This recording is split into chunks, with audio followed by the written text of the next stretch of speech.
has some questions in between, just use the chat.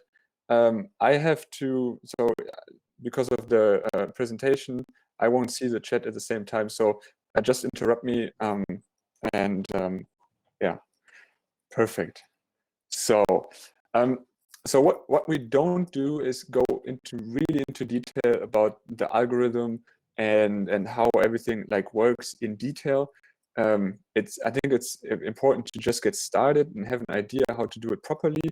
Then we do some yeah, let's say data analysis, or we go into we just do a little Python programming. There's no like anything needed for it, just to get you an idea how you can access the data once you have it.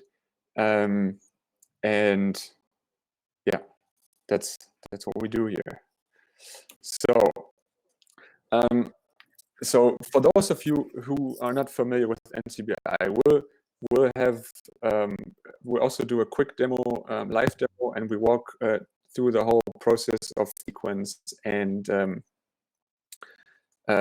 blasting it and all that. So NCBI is basically the database for everything. There are specialized databases yeah, that have like for transcriptomic data or microarrays. But NCBI has all of the genomic data.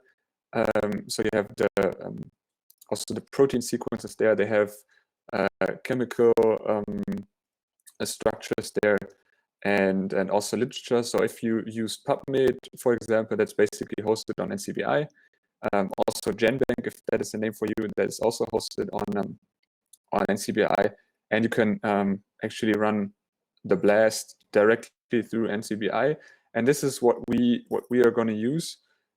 This is also a large part of Katrin's bachelor thesis, because we wanted to create a pipeline where you can use as much of BLAST in an online version without doing any programming or so, and only do the programming at the end, because setting up, installing BLAST, running BLAST, creating their own database is always like a little struggle, and we try to avoid this by having it all on NCBI, and hope this will increase the usage of this pipeline.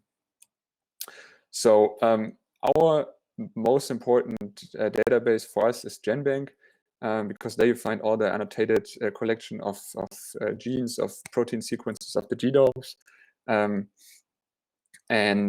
This is also again part of NCBI. You will find it in the first on the first page. You will, if you I think probably go on to the DNA and RNA, you always automatically will be transferred to GenBank, but you can also find it on this link here. And GenBank is a curated database. So since they release every probably 2 months a new update of their database, and there are sometimes changes. So this makes it a little bit hard to, let's say, reproduce some of the data, because sometimes there are actually name changes. We see this quite a lot in cyanobacteria, because the taxonomy is changing quite a bit. But GenBank is the best we have currently, and it's a really great tool. So if we take a look at the GenBank record, and we'll walk you through in a live session in a couple of minutes, but just to give you an idea, the slides will send around the slides. I'll probably post a link in the chat later, so you have access to the slides. We have some backup slides in the end for the e-values and all that, and the genome and like the coverage, which we'll explain in the live session. So the GenBank file has we have 2 slides on that, but that's like the first part. And the most important thing from the GenBank file is these 2 numbers here, basically, the accession and the version. The accession number is a unique identifier. If you have this, you will always find your sequence. And the version is usually, I haven't seen much others than 0.1, so it's like the first version. There's nothing updated there, but this is the most important part.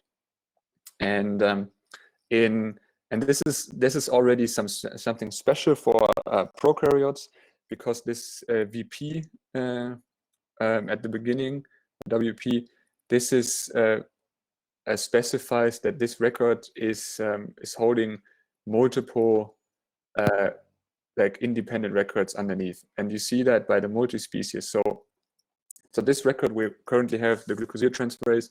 That's a cellulase synthase, and a lot of Synechococcus genomes have this. And if the sequence is completely identical, they will save this file or this sequence under a VP number, and you see this multi-species Synechococcus.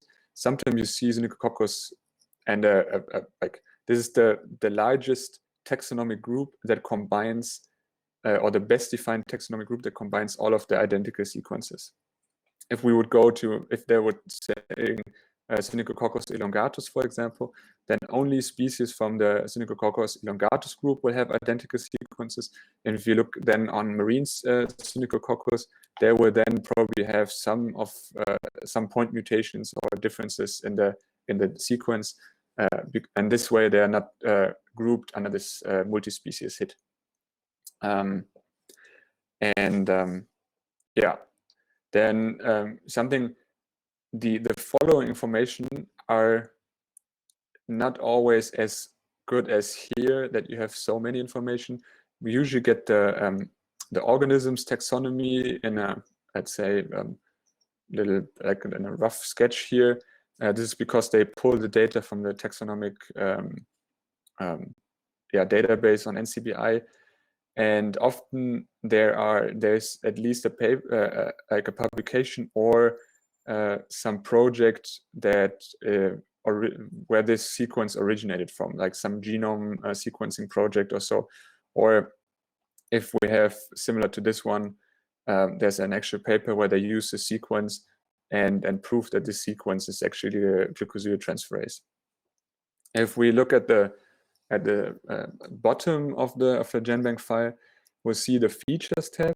This is usually where NCBI or where people can actually put in regions or define regions of the protein or the DNA sequence. In our case, we work with proteins a lot, and I get to the point where this becomes important. But you can have like sub-regions, like motifs, let's say Walker A motif or so. If this is known for a certain region, then it will be specified in the features tag. And at the bottom, you get the full sequence of the protein, or of this entrance. All right, I think we'll just do. No, we'll just go ahead now. So if you look at the beginning here on the right side, there's this BLAST link, because it's one of the most used tools on NCBI.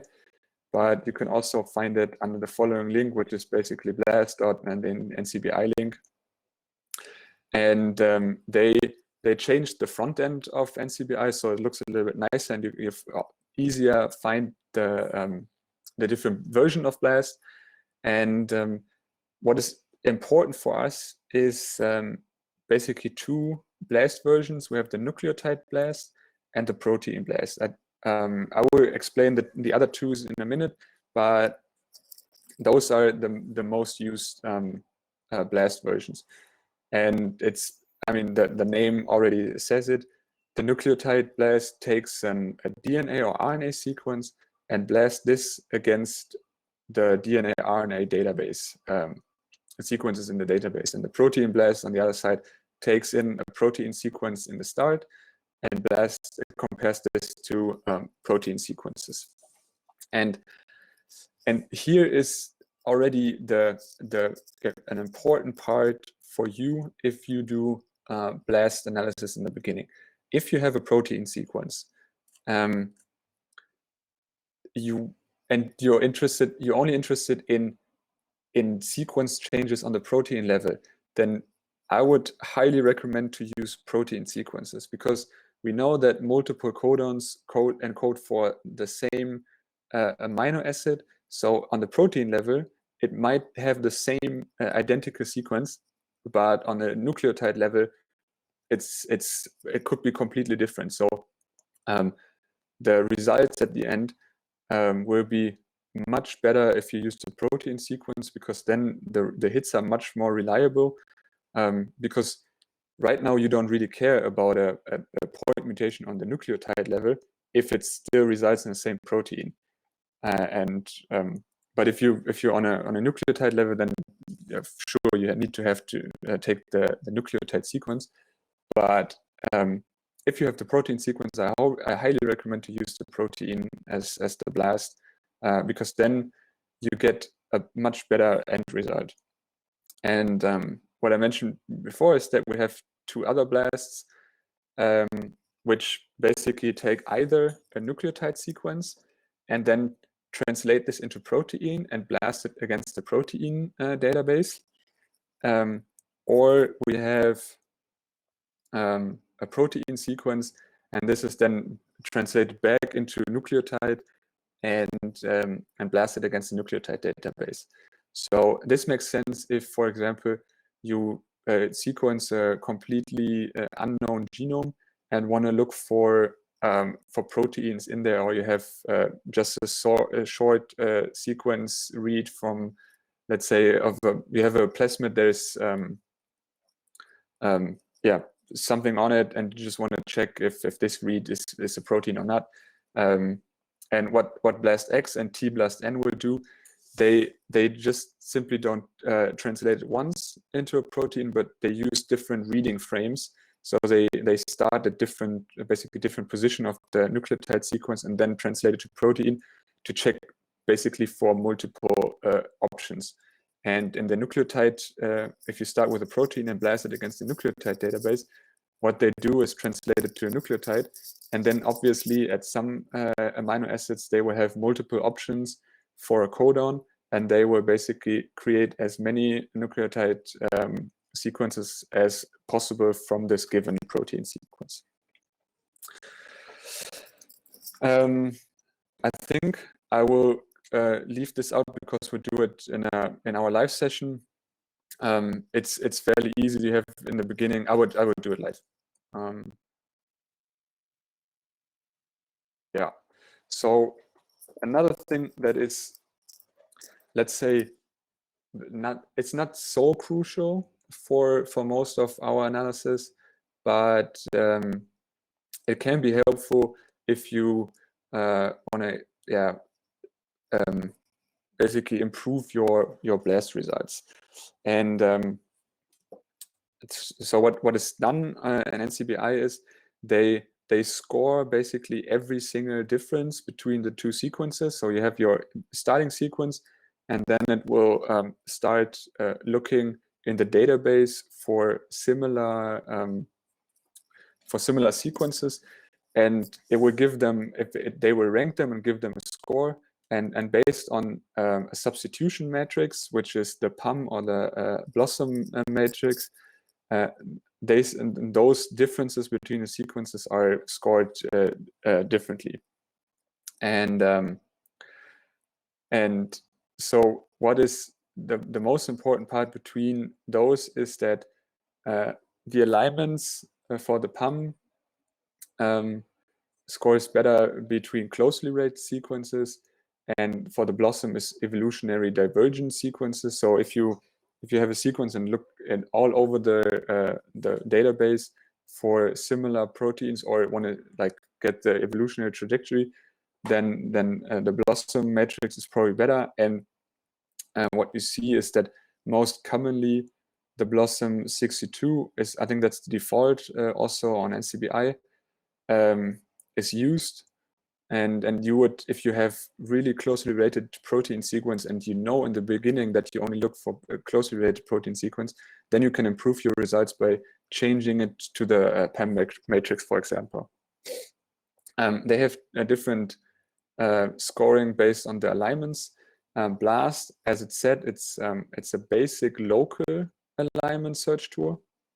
So what it does is it starts with a small sequence, and then it elongates it and only look for analyzes the aligned part basically, and if there's some insertions or like some gaps in there. But the PAM sequence will analyze the scoring based on the complete sequence of your query, of your starting protein sequence or DNA sequence. And this is sometimes a little bit confusing. The both matrices have a number attached to them, and those will give you this it's basically states how strong the matrix is penalizing gaps or mismatches in the alignment.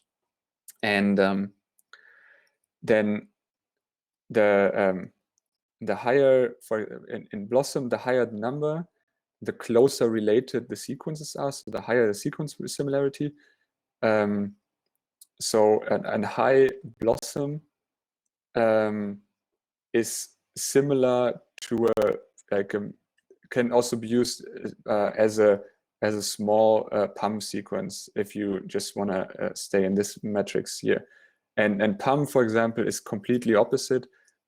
If you have higher numbers in the PAM sequence, you basically get the greater evolutionary distances. I think how you can remember this, the higher you get in the number, the more similar you get to the other of the matrices. And DNA has also other matrices which we not cover because we'll try to focus here on proteins. So now let's start a live version of the BLAST. I will just stop sharing my screen and start sharing the NCBI screen. I post the link in the chat. So everyone can just click on the link. And let me see if I can do a side-by-side view. That would be super useful.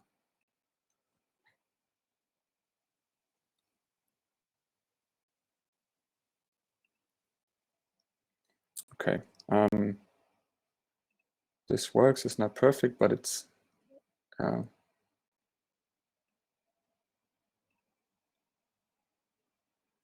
okay, great. So I just need to do this.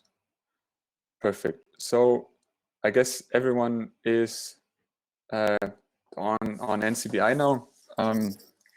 And just to show you this again, we have on the right side. I mean, you can also just stay in the chat and double tap on my screen now because I'm also screen sharing, and you can just follow in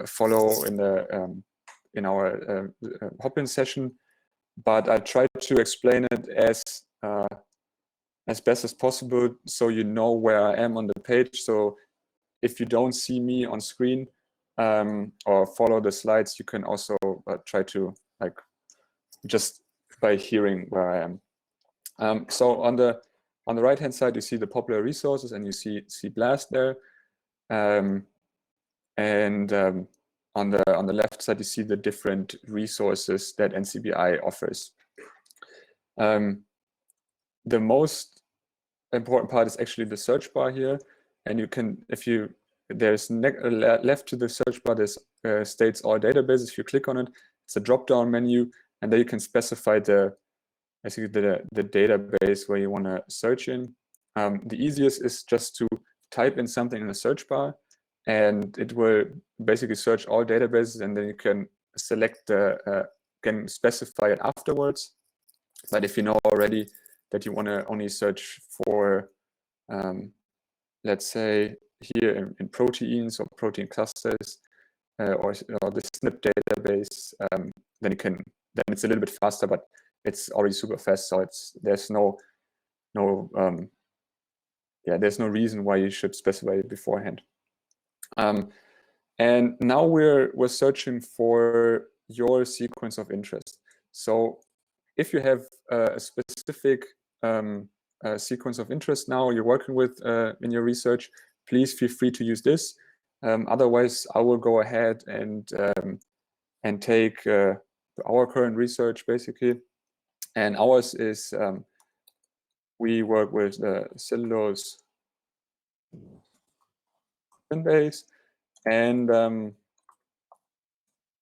we're starting with Synechococcus elongatus because a lot of what is known from cellulose synthase is known in Synechococcus elongatus, and so this is our starting organism. So what I did here, just to explain how searching on NCBI can be improved, is similar to Google. You can do the same stuff on Google, or if you know it from Google, you can do it here. It's how you search databases. I have my first term in parentheses because I want the force the database to search for the complete towards as one giant search name, because if I would let the parentheses or just don't include the parentheses, then they will basically search for cellulose and look for synthase independently and then show me the results for both of the search terms at the same time. And here's an and in capital letters. These are some Boolean operators where you can also force the database to search for both terms. You can also have an or here, but and, because I want the database to search for cellular synthase and include also Synechococcus elongatus there. And if I now hit on enter, then it will basically do the search. This usually takes a little bit. And then if we now have all the databases here, and it states that we found results in 4 databases, and we found them in PubMed Central. So we know that there are some papers about this, apparently 27. I'm not sure if there are actually 27 papers about cellular synthase, but maybe there's some that is just mentioned, where it's just mentioned or so. We have a lot of nucleotide hits, and we have here under the proteins, which is on the top right, we see that I currently have 3 identical protein groups, and I have 8 proteins. This can be totally different for your search term. What I will do now, I will go on identical protein groups, because I'm interested in the protein itself, but if there are identical versions of it that are already grouped, then I'm also happy to simply use this one. And here I have my 3 results. On NCBI, I can now go on and specify my search on the left side, but since I only have 3, I'm totally fine with what I have now. I think it's the second one, right? I'm always get confused by the VP numbers. Or Katrin? Yes, the second one. Yeah, perfect. So even though I search for cellular synthase, I only get 3 glucosyl transferases and no specific, no specificity there. I just opened this in a new tab, and I will open it now. Are you still on? I think you're only on the. Let me see. If I'm. Perfect. There's a question in the chat from Anton Yeah. Agapov, what the 740 AA protein mean, and this is basically the length of the protein. So yeah. The number of amino acids. Yes, right. Perfect. Yeah. So AA is for amino acids. and it basically states the length of the coding of the protein. So if we now open like the GenBank file, you see the same as we saw before, as I showed you in the slide. We have the VP number, we have the 749 amino acids there, so that's the length, the organism, and yeah, the paper and all that. There's another question. All access numbers start with VP. No, they don't.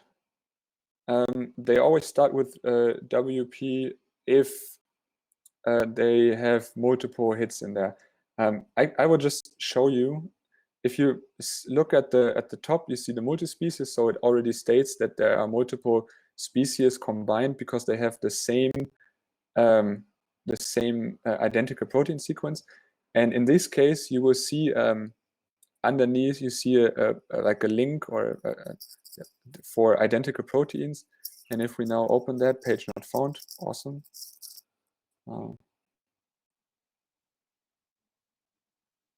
Otherwise, I just open the other one as well. Yeah, there we go. Oh, that takes quite a while.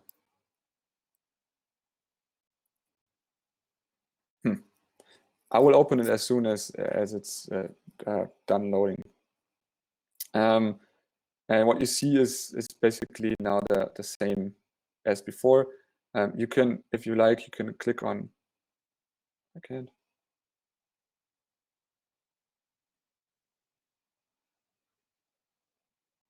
Okay, I don't know why it's loading so slowly.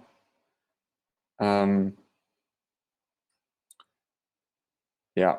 Anyways, what we do now is we can, if we take a look on this in this page again. I think it's now loading. No, reloading. Report is loading. Still, you see on the right side also related information. That's nice to have. But what is especially interesting, you see the Run Blast tab.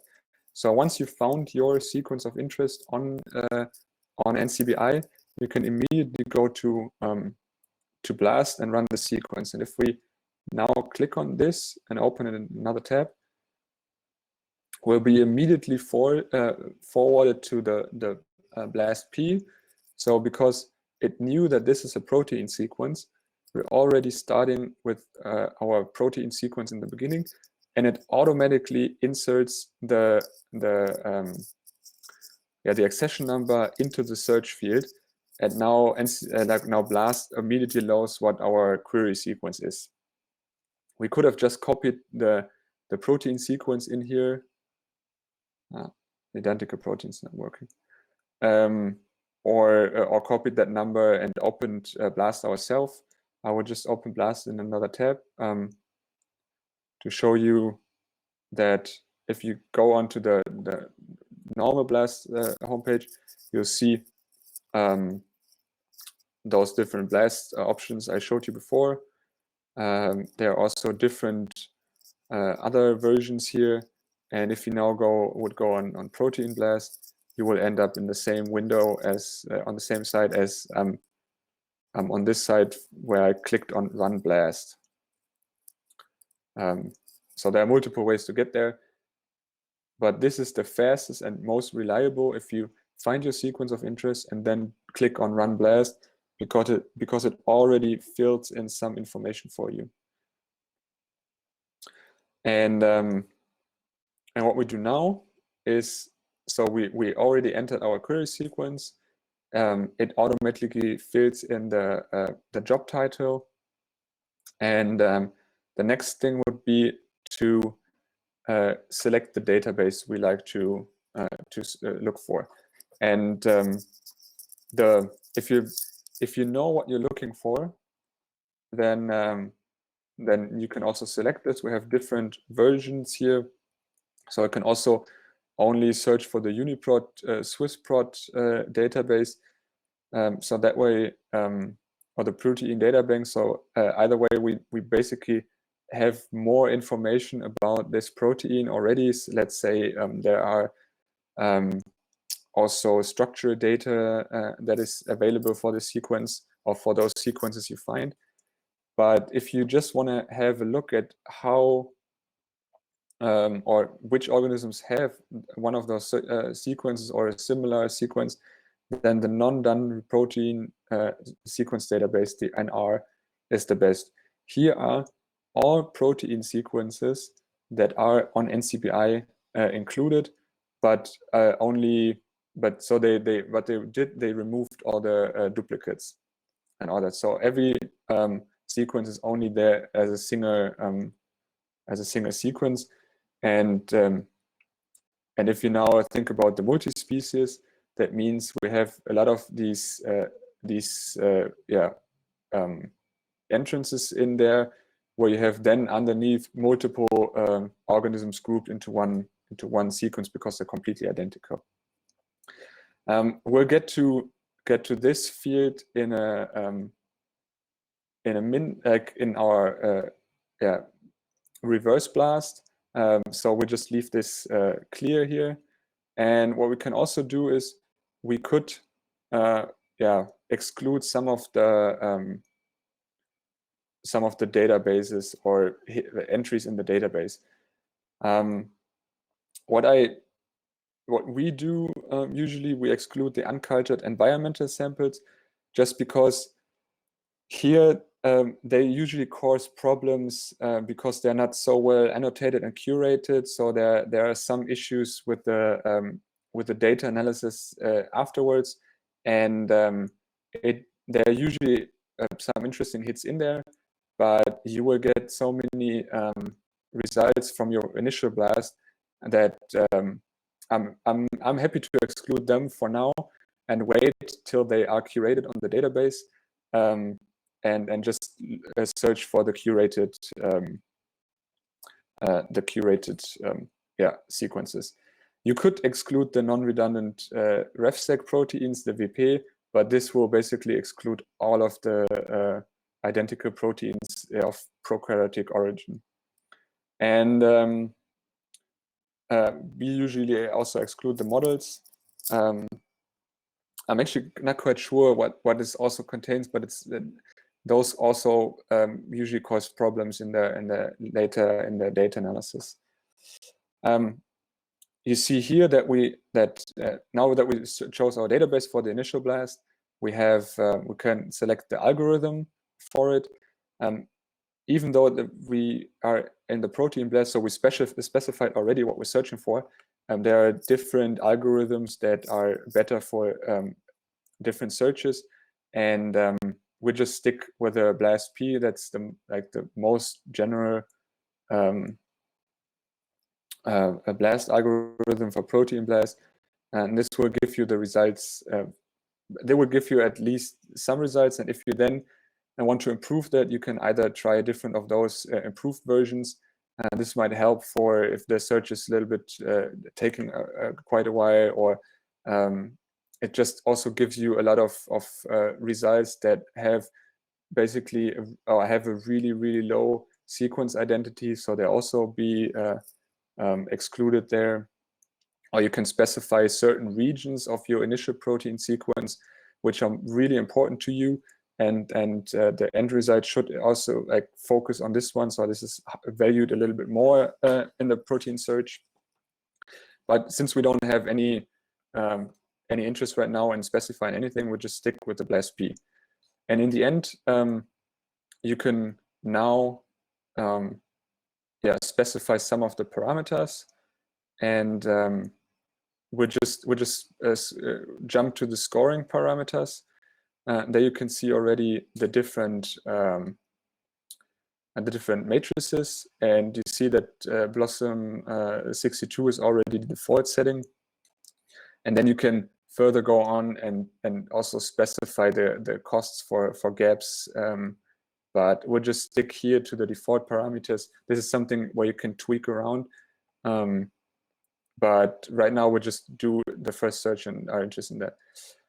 For our blast, because we're running it now live, or every one of you should also be interested in running it, we'll just go down to 500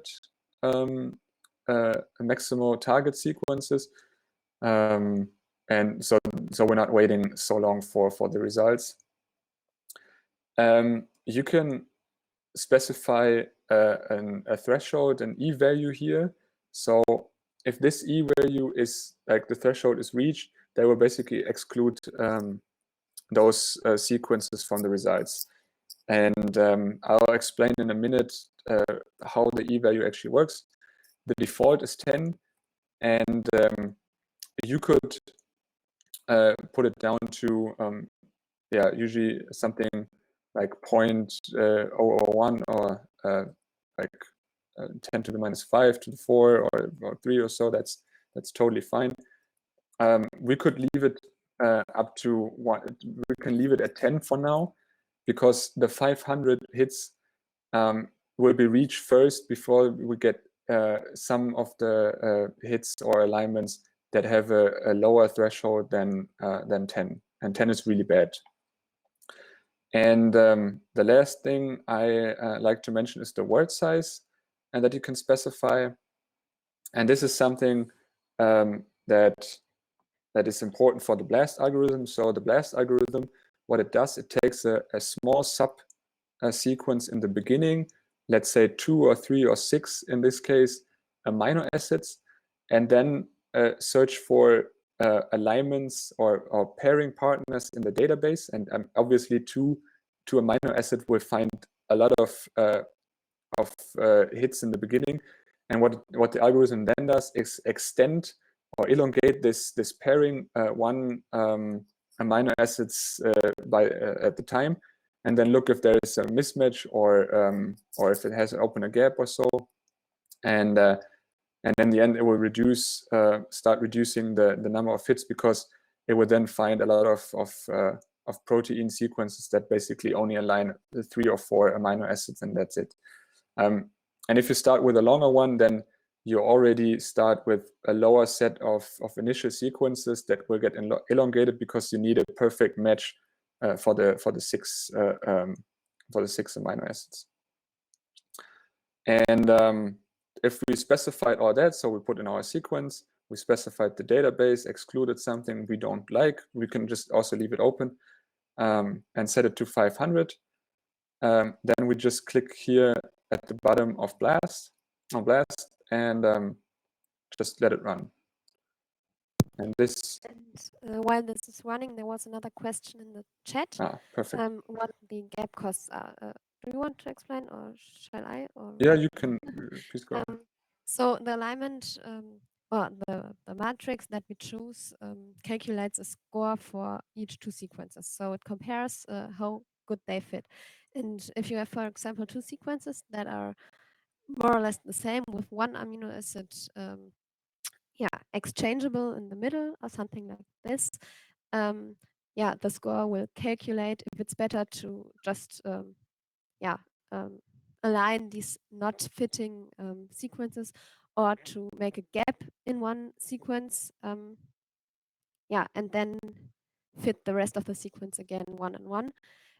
So this is basically how you will score insertions or something like this if you have rather an insertion or a mismatch. This is what the score somehow shows.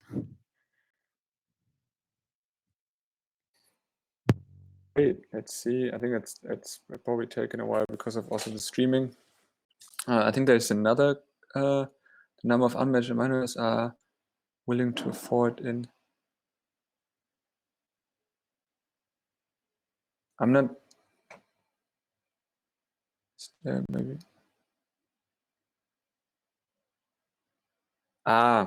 Okay. Now I get it. It's like it's the answer for the question. Is there a tool to search for enzymes based on its co-substrates? I don't know. I actually don't know. I guess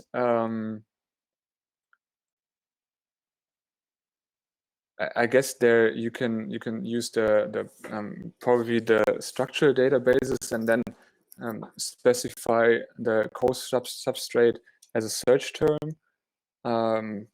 But I'm not sure. So I don't think so. That's definitely not doable on NCBI and BLAST because there's no information. We only have the sequence information basically. Does anyone from the participants know about this? Maybe we can answer Anton's question. Yeah. That was what I was thinking. It's like KEK or structural databases that might be interesting. And Helen has another question. Sorry for the specific question. I'm working on proteins of phages that are often only found in the metagenomic data and mostly are not annotated correctly. Do you have suggestions for what is important for this? So annotation is usually, even though in like good genomic projects, a problem. So I wouldn't worry about the annotation. And you have the genomic data regarding the cost of it.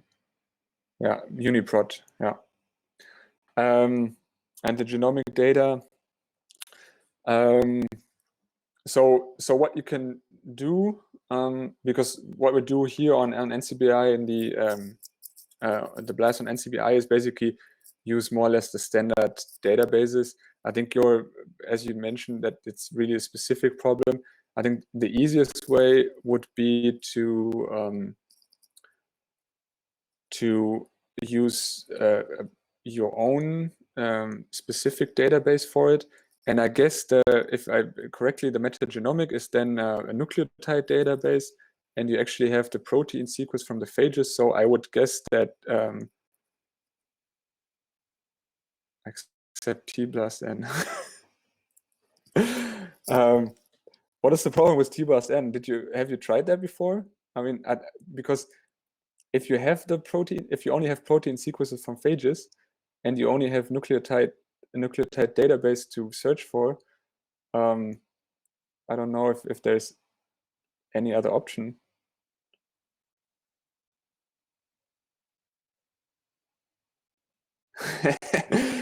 Yeah, I don't. Maybe Ralph can give a KEK using workshop tomorrow or so, or.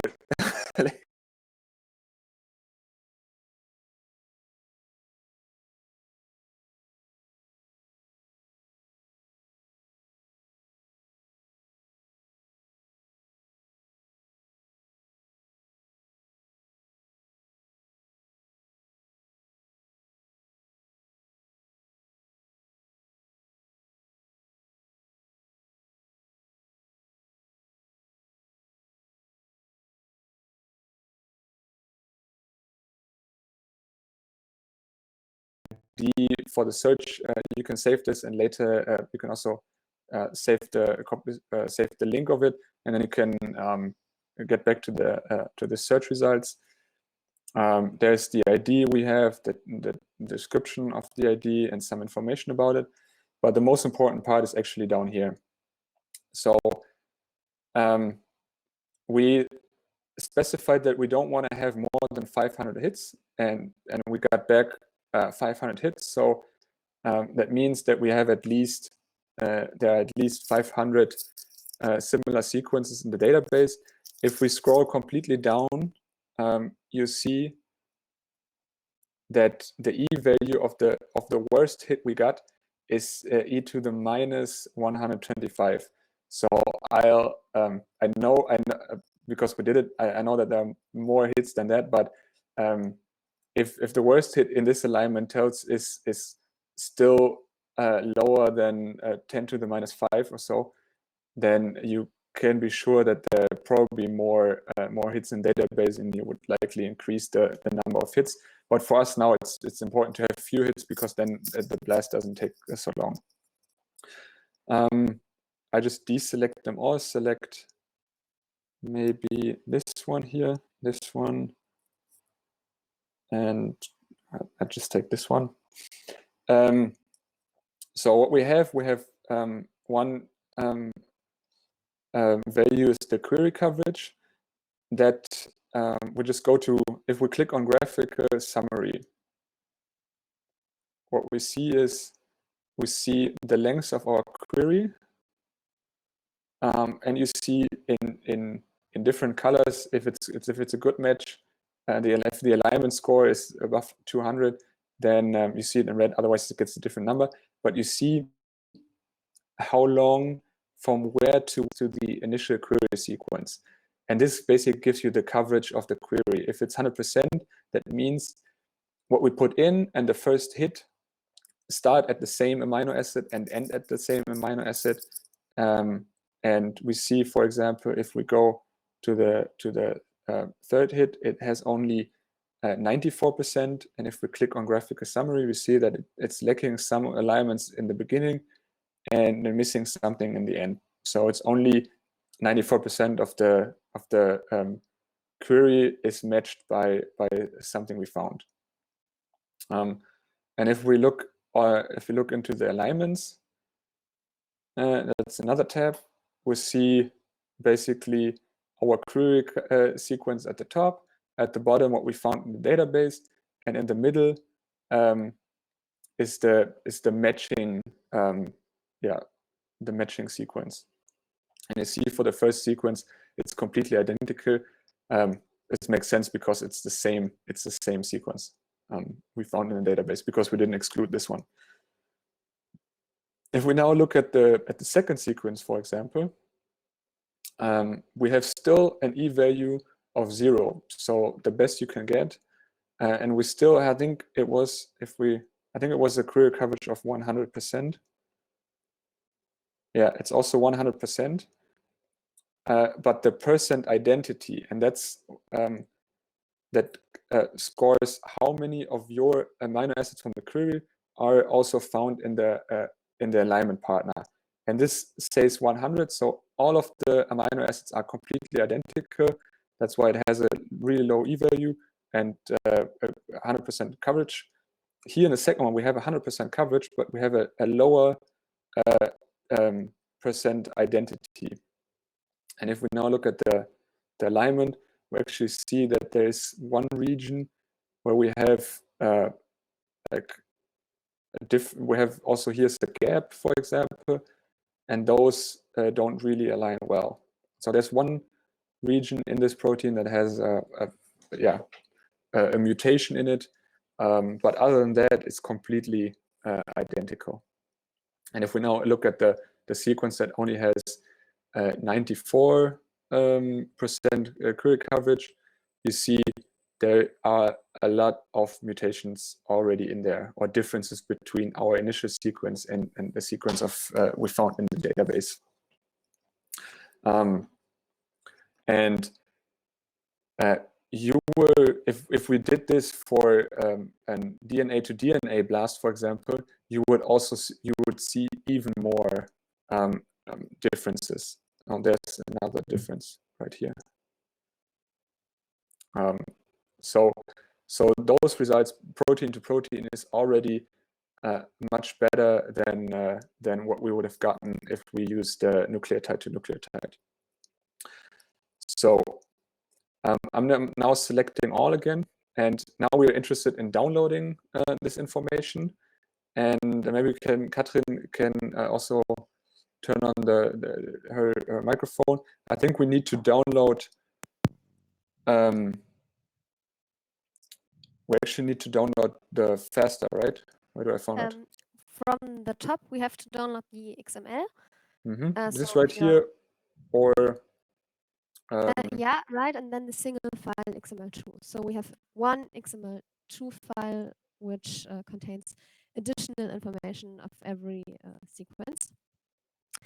We have a second thing to download, and this is the FASTA file, but this is on the bottom. So there's another download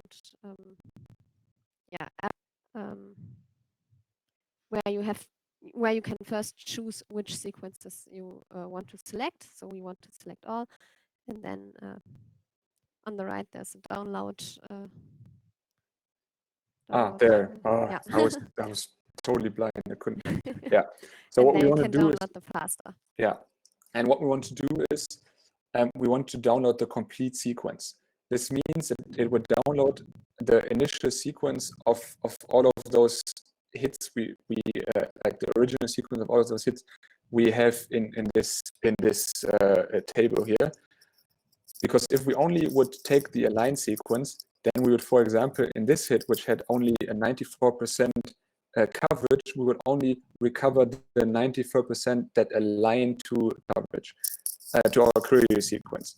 And since we want to do a reverse blast next, we want to have those sequences as their complete for the complete length downloaded for the next blast. So we download the complete sequence faster. I think there was, I'm not sure who had the question, but about the accession numbers. So you see also here the accession numbers on the right side. And you see that some of them have the WP number, which means there are identical proteins underneath. But there are also some different accession numbers here in between. So not everyone has this WP. Let me just select, because it's downloading still. Damn it.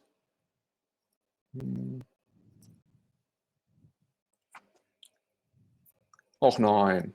No.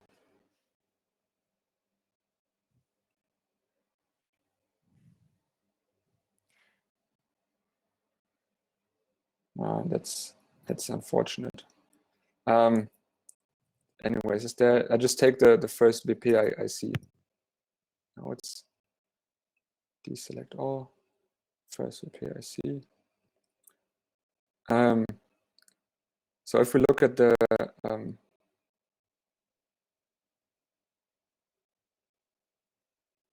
oh, it's okay. So this VP number doesn't have any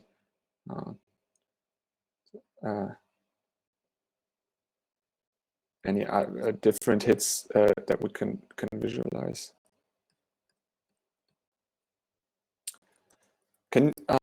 Wait, I can simply use this and search for our initial sequence. There we go.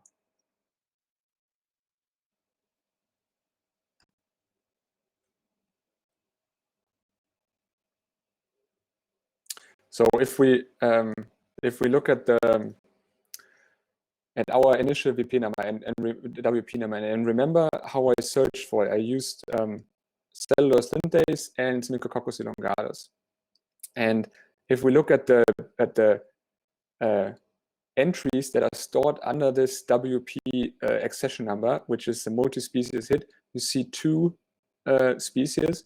Both of them are Synechococcus elongatus and have a different Pasteur culture collection number. And you see that one of those hits has cellular synthase in their name. So that's why we found actually this hit in the initial search. And those two hits are completely identical. Yeah. Okay. I don't know if we downloaded all of the FASTA. Do you have the FASTA downloaded, Katrin? Yes, I have everything downloaded. Okay. Will you then basically continue from here?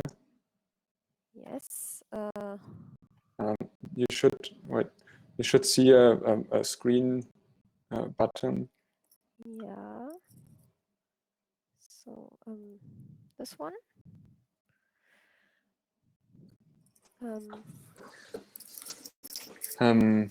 Let me So open. do you see Yeah, my editor? Yeah, we see that. Yeah. Explain this, and I will. Yeah. So this is basically the results that we downloaded when we downloaded the FASTA files. So again, we have here of first the accession number, some description, and then we have the sequence. So this is what we downloaded. And you see this one is the first one. Here we had the second hit and so on. So all the 500 hits are stored in this, just the accession description. The organism or the organisms for a multi-species hit, there's just Synechococcus here and not Synechococcus elongatus because here are 2 organisms. And yeah, this is what as query sequences for a reciprocal blast in a few minutes. And we have the second thing downloaded. I will shortly open it. So I will stop this and start a new one.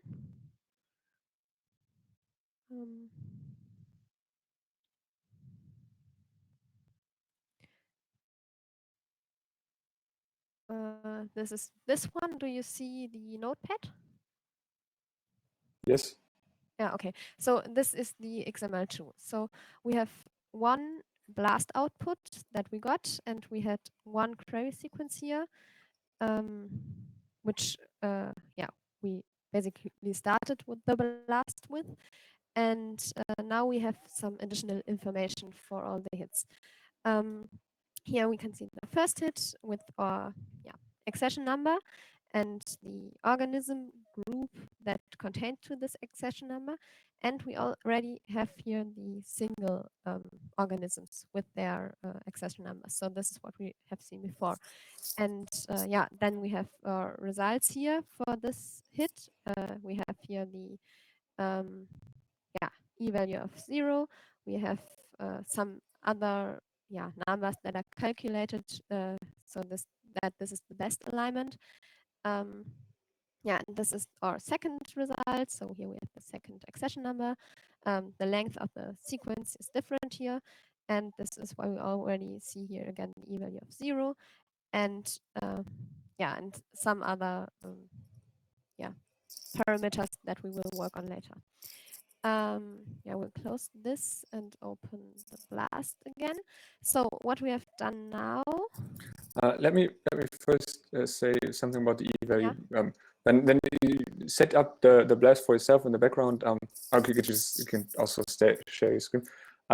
So the e-value is like, it gives you a certain probability of finding the same result in this database once again, and it depends on the length of your query protein. So the longer the sequence is, and it also depends on the size of the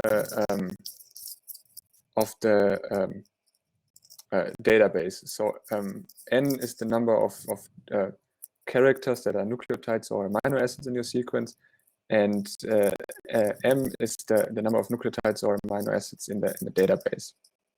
And so the e-value is then like it's similar to a p-value but not identical. There's some different calculations for it, but like as a rule of thumb, e-values, because they range from, let's say, from 10 to 0 basically. Everything that has like really large numbers, 10 or 1, 5, 10 or something, this is just for us as naive experimentators to get an idea if that is a good value or not. And once you reach an e-value of, I think the threshold is something like 0.01. After that, it's basically completely similar to if you would calculate a p-value then. So after this threshold, it's basically, if you set your normal significance levels, it would be similar to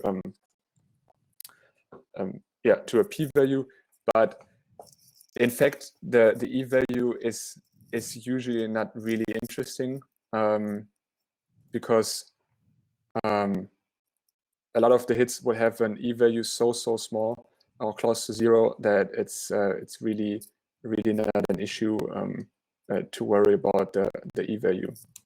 And what we're doing now, usually from what I've seen so far, is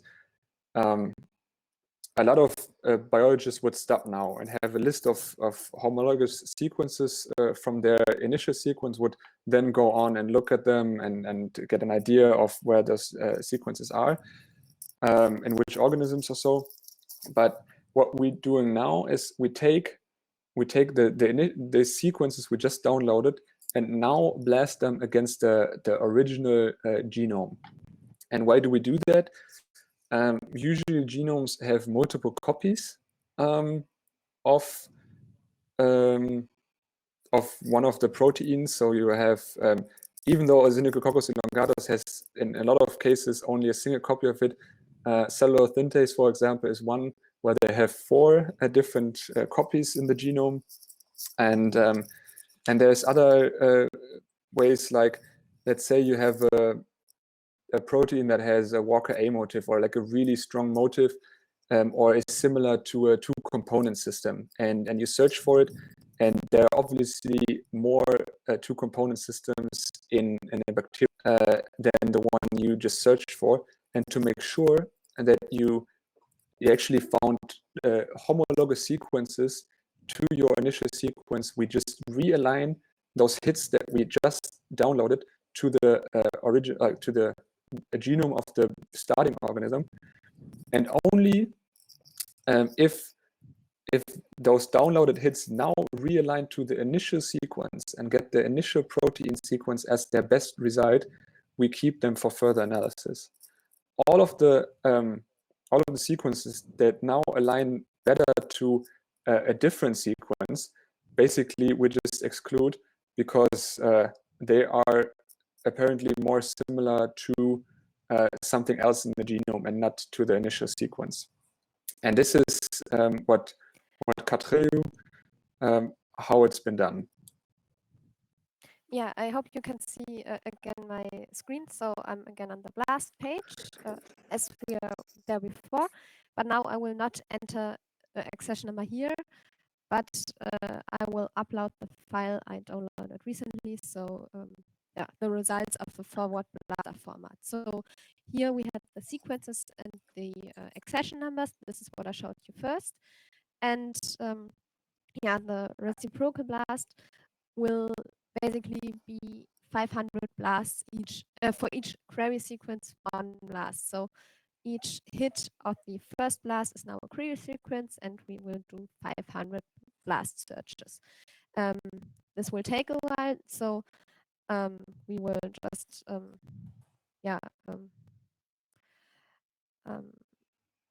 minimize the search set to the organism, as Nick already mentioned. So this was our query organism. I don't know if you have another sequence as a query sequence in the first run. So you have to put your query organism in here. We don't change the other things, but this is so specific that the search set is not that big. Yeah, we stay with the BLAST P here, but now we have to change some parameters here. And yeah, because we just want to see if the first hit that we got is our query sequence from the first blast. We don't need 100 or 500 sequences. We are fine with this 10 sequences. One sequence would be fine also, but we can't choose one sequence here, so we have to choose the smallest number, which is 10. Yeah, this is doesn't make any sense. We can stay with the 10 because the one sequence should be very low, because we have seen even in the forward blast the values aren't that high. Yeah, here we don't change anything at all, so we will go with the standard parameters. And let me check if it's right now. We have the sequence here. We have changed it here. This is the same. This is the same. Yeah, and then we can do the blast search. As I already mentioned, now there are 500 blast searches, so this will take a while. As I tried it, it needed 5 minutes. Yeah, or it will not do anything now.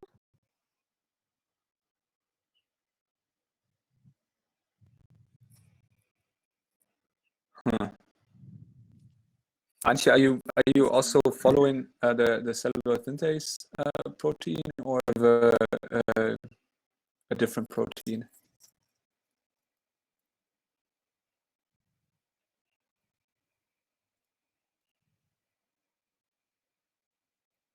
Okay, great. Because I thought maybe it's that problem on NCBI.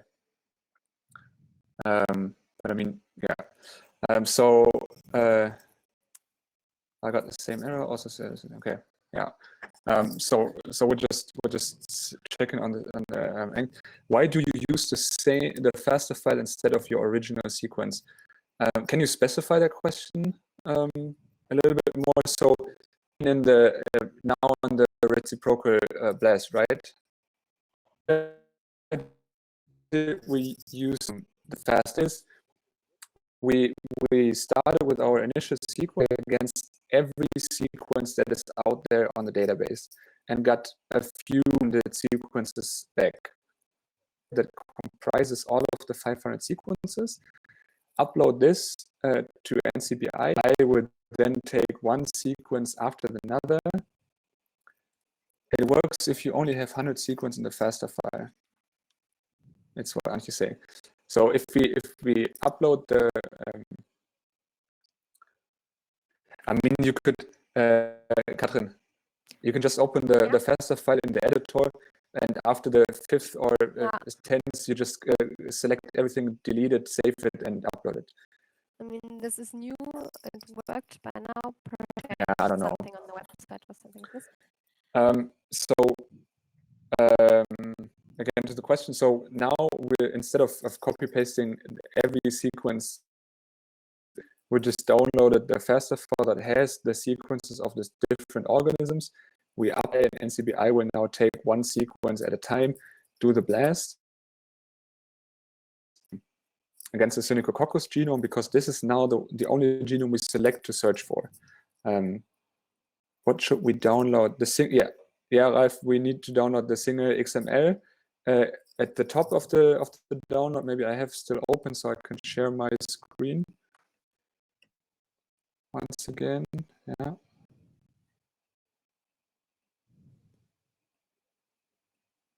Is this, I think.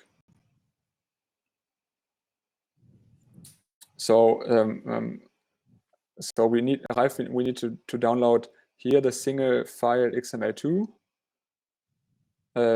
at the top of the page. And if for downloading the FASTA file, you need to select all the sequences you like to download the FASTA file for. We just select all. And then there is in this light, there's like green, bluish. There's also another download. And there you want to download the complete FASTA sequence. And so we need this XML file later for filtering the data, but the FASTA file is important for the reciprocal blast. Yeah, and so did this answer the question of the original sequence?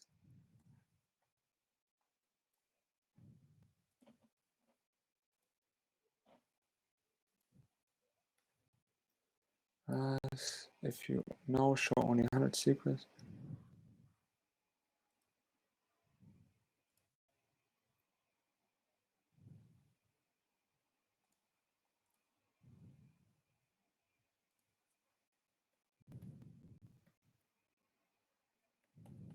Yeah. So what we could also show 100.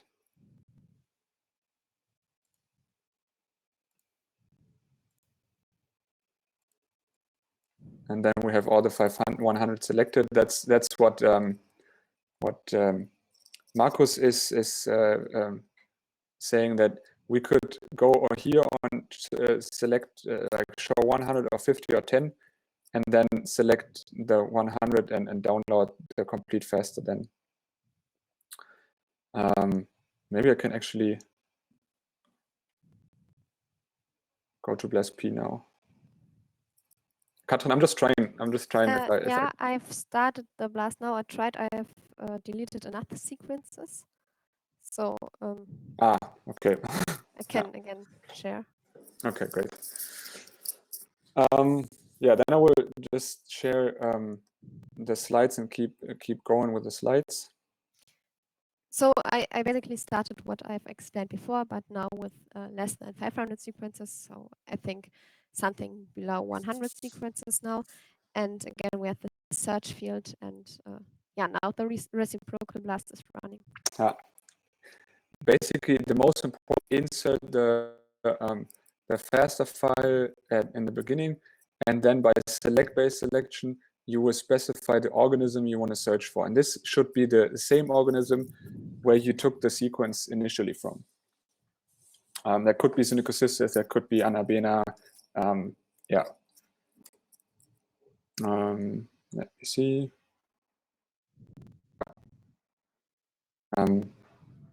So this might take a little bit because it's now doing 100 or so blasts, individual blasts, and but only keeping the first 10 hits, but still it needs to search the complete.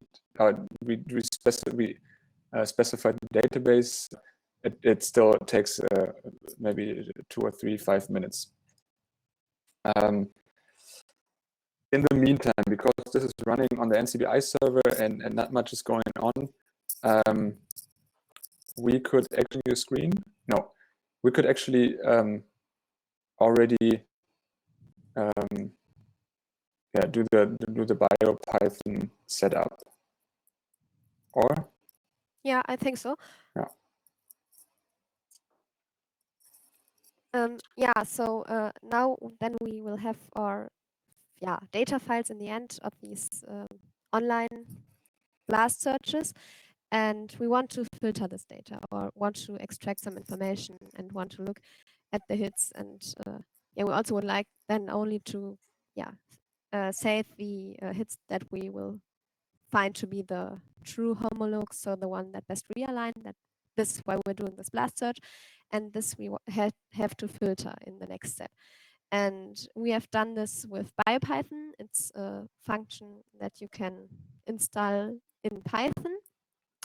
Yeah, you first have to download BioPython so that you can use it.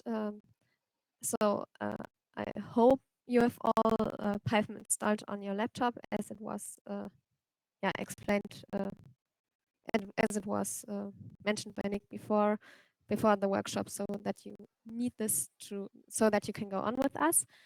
Then you can open your Python now, and we will work with Jupyter Notebook if someone of you will use this, and you can the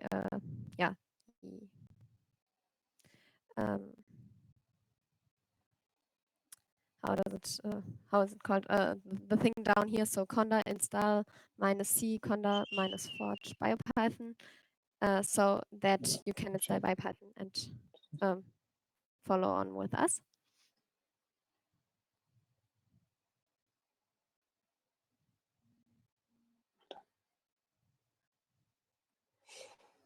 So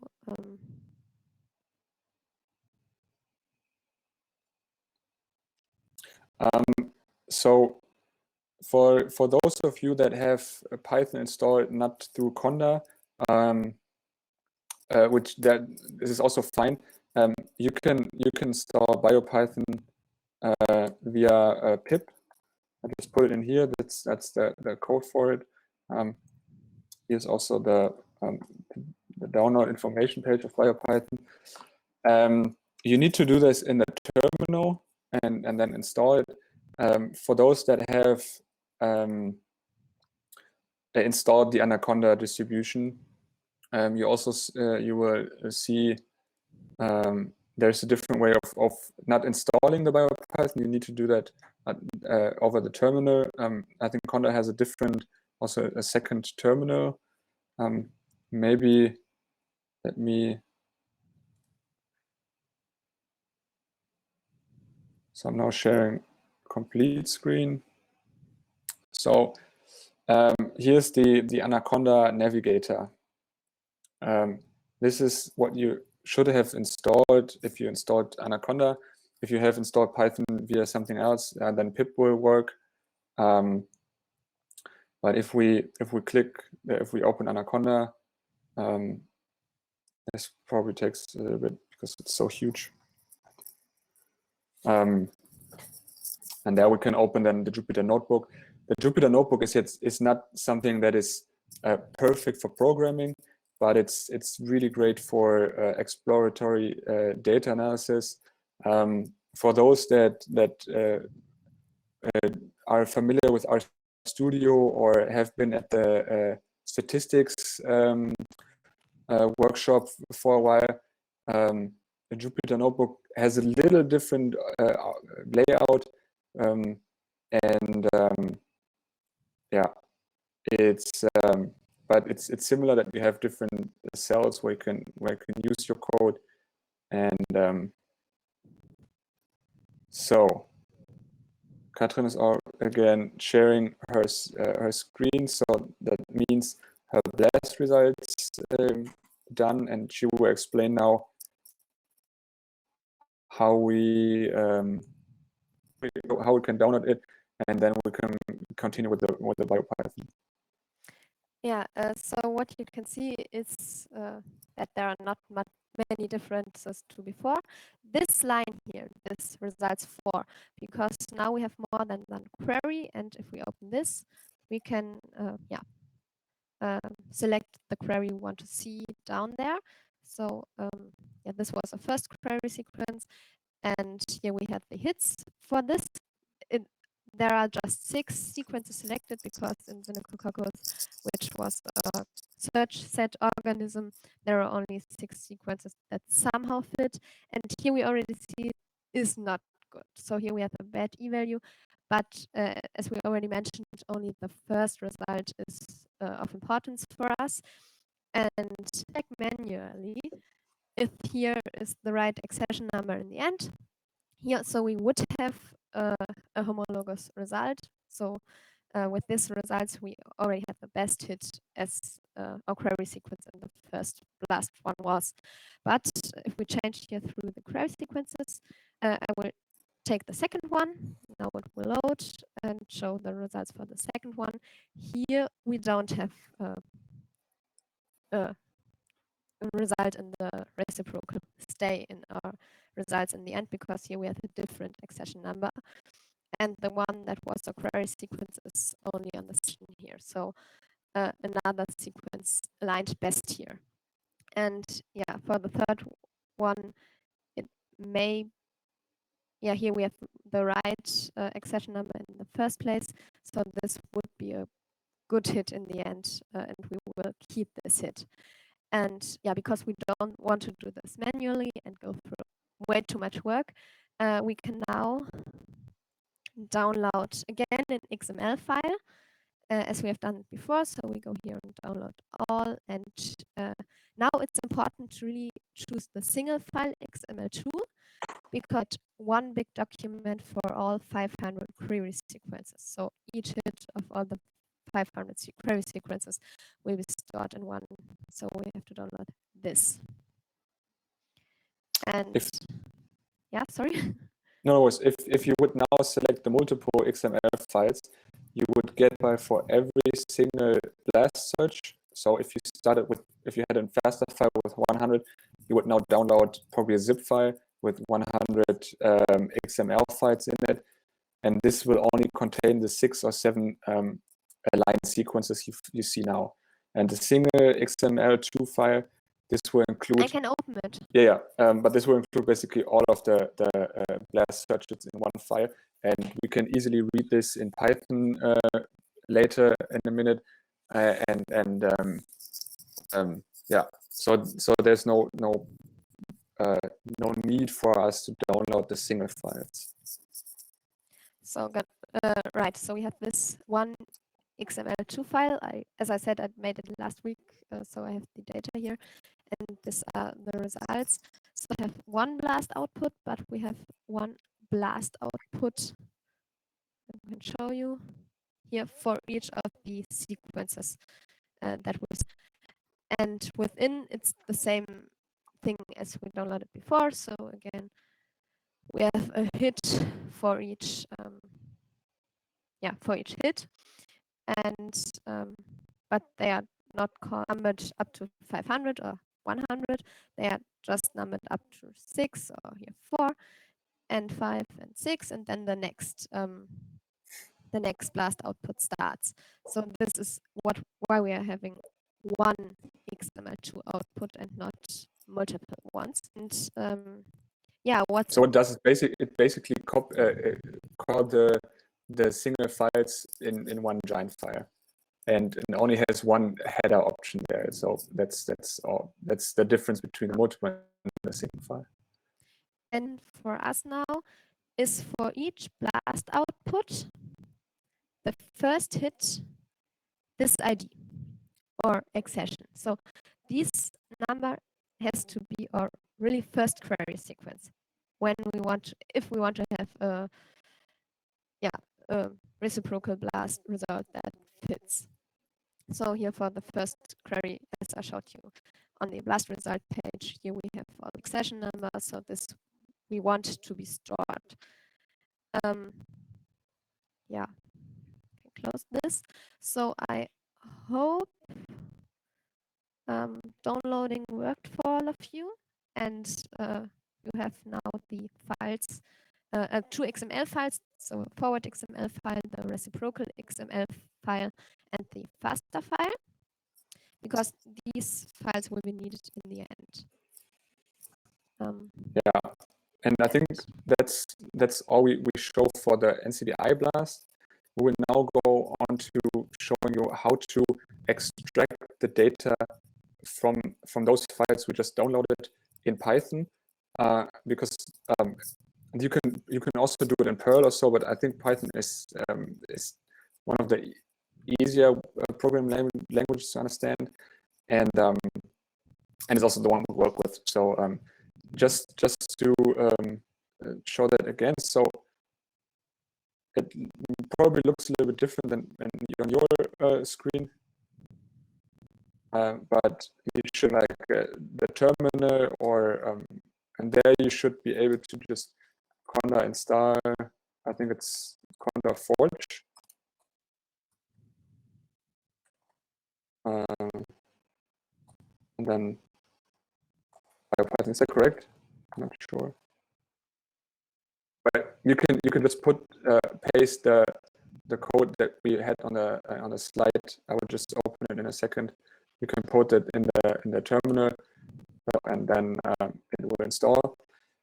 And if you did this already, then if you click on the Anaconda Navigator, this will open a window similar to this one, and you should see the Jupyter Notebook, and then you should click on Launch. If you are using a terminal,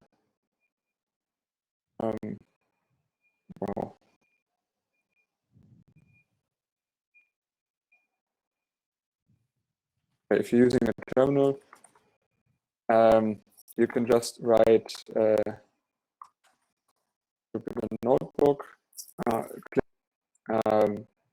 and then we'll open up a browser tab, and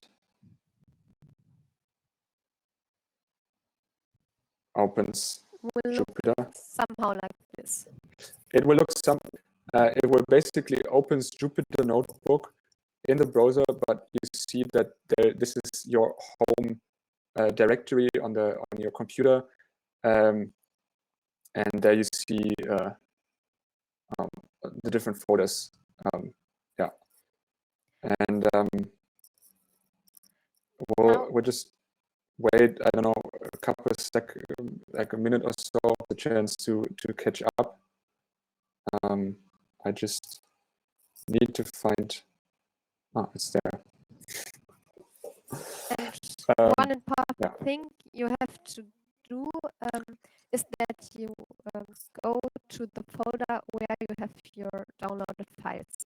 Of course, we can navigate somehow within Python and within Jupyter Notebook, but it's much easier if you on this page where now go to where your files are stored. Name your files to something easily so that you can directly type it within Python later on.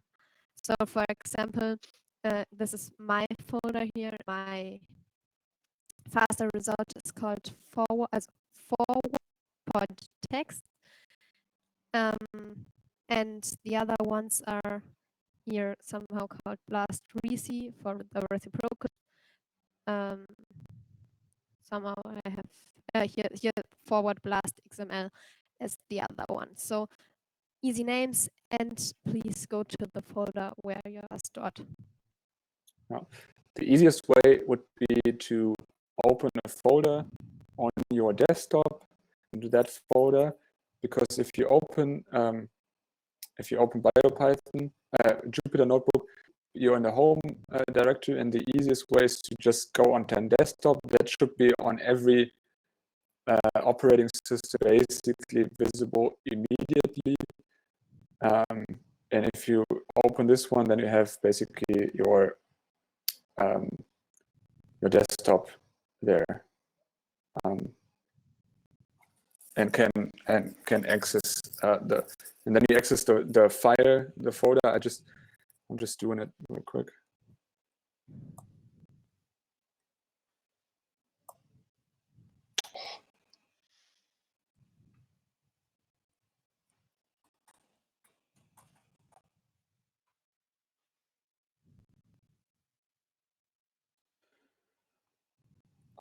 Okay, so I'm now going to desktop, and then I have a folder that's Cyano 2020 workshop, and this is empty, and if you do something like this and copy your files in it, then we can go from here.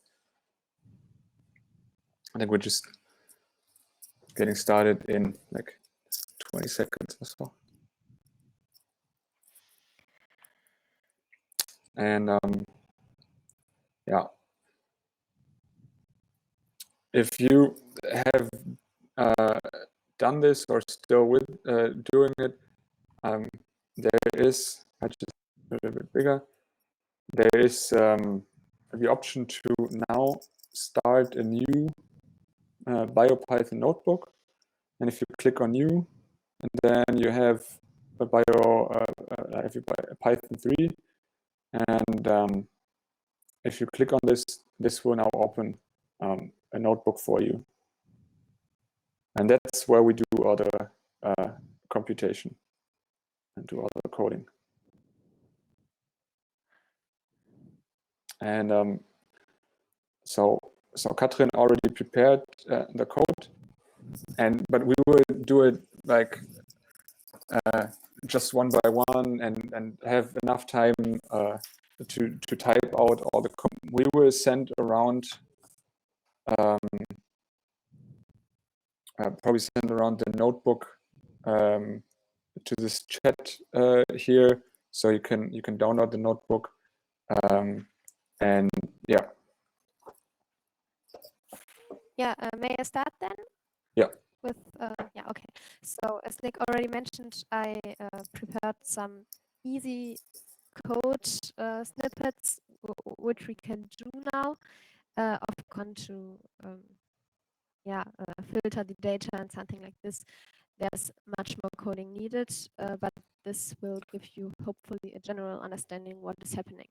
So as we already mentioned, BioPython is a big package with many different functions, and yeah, for example, it can easily process faster files, and this is what we will do in the first thing. So we will import from the BioPython package the sec.io function. So this is the first thing you have to type in your notebook. This will do not create a real output where you can see something, but after this line you can use the sec.io function of BioPython. And you can run this by either clicking on this run button up here, or press the Shift Enter combination on your keyboard. So I will do this. Then I don't know if you have seen this, here was a little star. This means that the code is running, and when it is done, there will be a number. So the number, which which code it was that you run. So that was my first code since I opened this. Here's the one. Yeah, sorry, I can enlarge the text. Better like this. Okay. So yeah, this was the first thing we have to do. Now we have to read in our FASTA file, because without reading in the data, we can't use them. And I will call them record iterator, because we will store many records in this. And now we need the functions part of the sec.io package. So we're writing record and then sec.io point parse. And now here you have to give your FASTA file name. So as I already mentioned, mine is fast. So I type this in here. It's important to do yeah, these around there. So do like this. Works the same. And you have to give the format open in the notebook. So here we have to say faster. There are so many other file types that you can open here, like GeneBank or something like this. So it's important to give faster here so that the program knows what to do. So this is the line. And I don't see if I'm too fast, because so if someone can't follow, please write in the chat, and then Nick will tell. Yes, So I will do. then if not, I will go on, run this cell again. Goes really fast. Again, this code already run. First interesting thing that we can see something we are doing now. So yeah, within this record iterator, we now have all our FASTA sequences stored. So for example, for you, there's the 100 sequences. For me, as I'm working with my old script sequences in there. And I just want to look at the first sequence. So the first entry of this FASTA file. This is why I called this first record. And next already gives from this record iterator the next sequence, because we haven't done anything with the first sequence. I will call it first record, as I already mentioned. And now I will show you what sec.io can do. So if I print, this is basically a statement to give here. If I print this record ID, I will get the number. And I can also print, for example, the description that is stored in this FASTA file. The ID, I will get the ID plus the description. And this is basically the first line that we saw in our FASTA file for our first sequence. Can you just once again show in the XML file? This is the FASTA file. Yeah, sorry. Yeah, then that's fine. Yeah. So this is basically this line. So this is the ID, and if I search ID here, I will just get this part. And if I search for description, I will get this whole part here. So with I don't have to look at this the time and look manually at it. I can just go through this for the ID, and then I will get this output. So I will again do this. Again, it was really fast. It's not a big Python to do this. Yeah, I can do the same with the second record. Again, next, now we have stored the first record as a result in the notebook. So if I'm doing next second record, I will do the same here. And yeah, the output now is the other ID and the other description. And if I look in the FASTA file, I can see again, it's the first line in here. So this part or the whole part. Really extract information of your FASTA file with BioPython. Genau, right. So now I can show you here what you can extract from a sec record object with what you can extract from your FASTA file. Type this in your script and print it to you.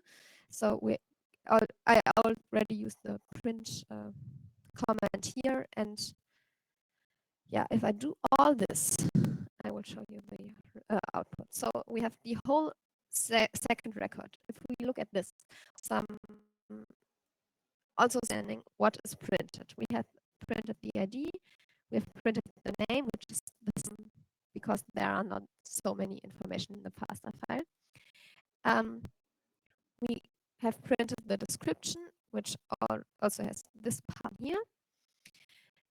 Number of features are not given here, but this is also printed. Then we have the sequence. It's not shown completely here. This is just because of the output.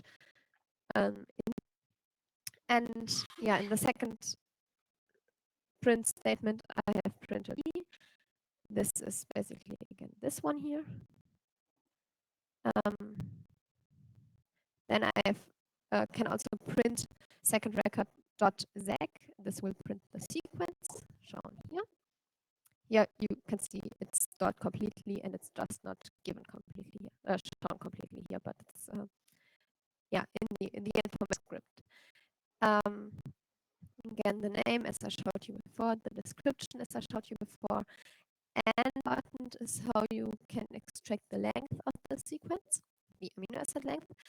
And here you have to work with the lang command from Python itself. Yeah, you will give your sec object like you have it here, from here to this, and the length command will want to try something with this.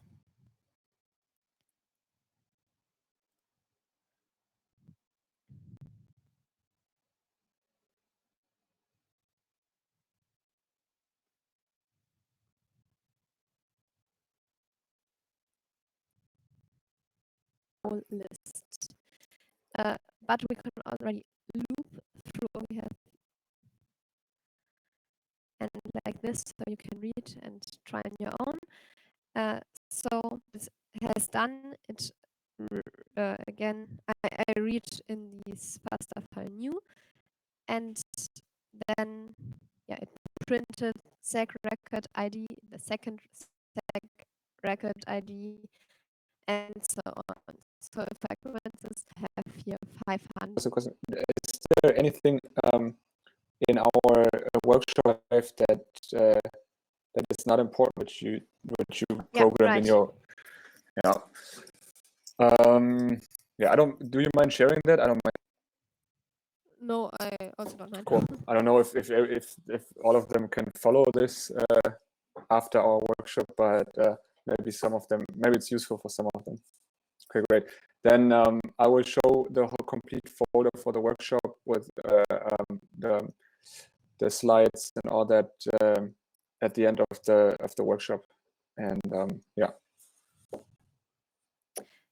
Yeah, okay. And I will go on now. So this is one thing, how you can loop through the whole thing. But if you want, for example, the last sequence, with this, all of these entries, and with the one before, you have to type 500 times next. So both doesn't really fit if you just output, for example, the last entry. So this is what we can do with this. And we can store the records. This is a type of Python elements, and it will need a little bit more capacity than the other ones, but now you can look at each record anytime and not like go to the last one. The list stores each record as one element in this list. So this is why I can do like this. This is some text I wrote, and this is basically the length of the list, and because the list contains each record, it is the number of records.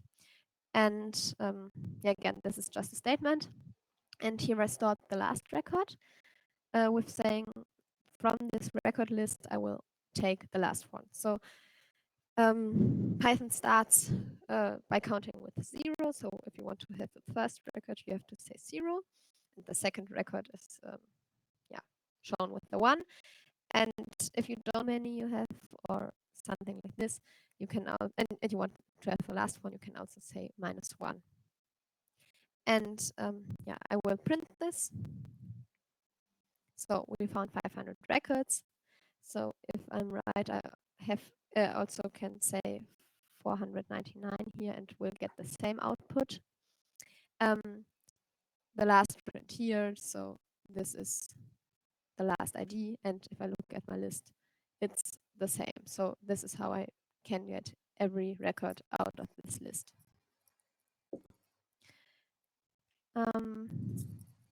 And now something important if you want to store your data. I will do this with only storing the 2 first entries because we stored them before, we've used them before here. So they are stored in Python, but if you want to store them as a FASTA file on your laptop or your computer, you have to export them. And you can do this with this code. So somehow you have to store a list of the records. So this was the first record element and the second record. As I named them, I don't know if you have named them different. The list is indicated brackets here. And perhaps I can print my file. And then I will write a new ZEC.io element, which basically contains the information of my file. I will call it my example.faa, so FASTA file format, and I will want to have it as a FASTA, so I have to give this again. And when I do this, so this is the output. I have one sec record element and the second sec record element. I have stored the IDs in there. I've stored the description in there and the sequence in there. And a folder, I will have somehow, where is it?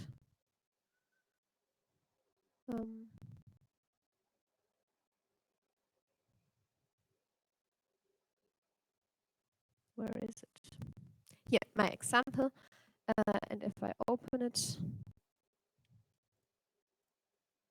I can see I've exported the first 2 entries.